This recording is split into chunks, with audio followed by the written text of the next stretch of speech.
আমার মনে হয় চাকরির পিছনে তোর এভাবে সময় ব্যয় করাটা ঠিক হবে না। এইটা তুই কি বললি?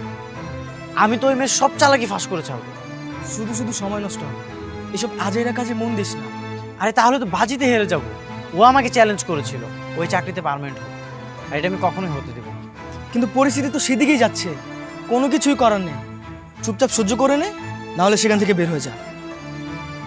আচ্ছা দেখি আর কয়েকদিন ডিউটি করে। তোর মেয়েটার সঙ্গে বন্ধুত্ব করা দরকার। আমার কেন জানি মনে হচ্ছে মেয়েটা তোর স্যারের কোনো আত্মীয় হতে পারে। আমারও তাই মনে হয়, তবে বন্ধুত্ব করা যাবে না। আমি ওকে অলরেডি একবার রিজেক্ট করেছিলাম। তো তাতে কি হয়েছে? আবার রাজি হলেও তো হতে পারে। আচ্ছা দেখি। আচ্ছা, এখানে বেশিক্ষণ ওয়েট করিস না, তুই বাসায় চলে যা। ঠিক আছে, গেলাম তাহলে।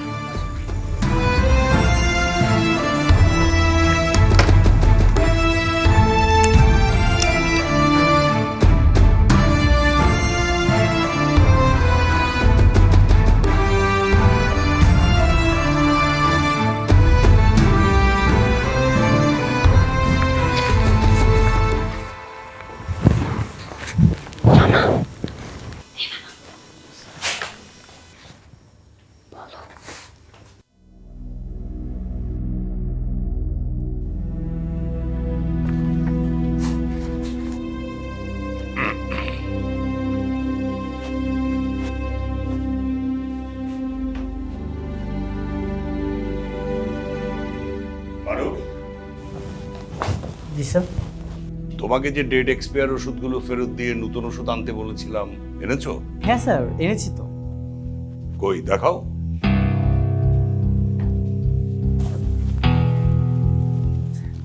এই যে স্যার।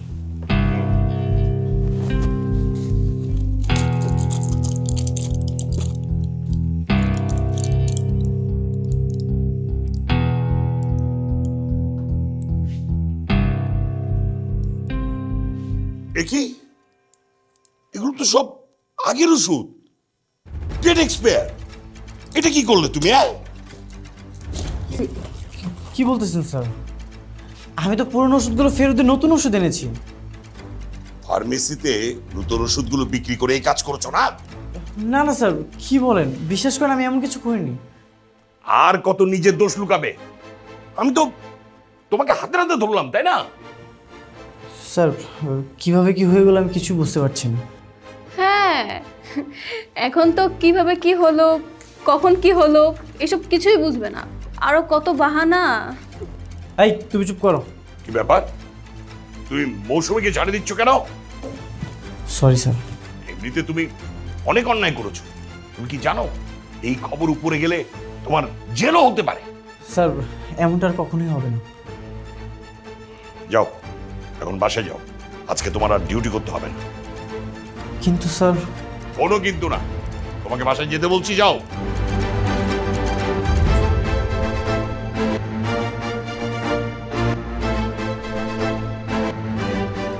আমাদের প্ল্যান সাকসেস। মামা, এখন আমার চাকরিটা পার্মানেন্ট থাকবে তো?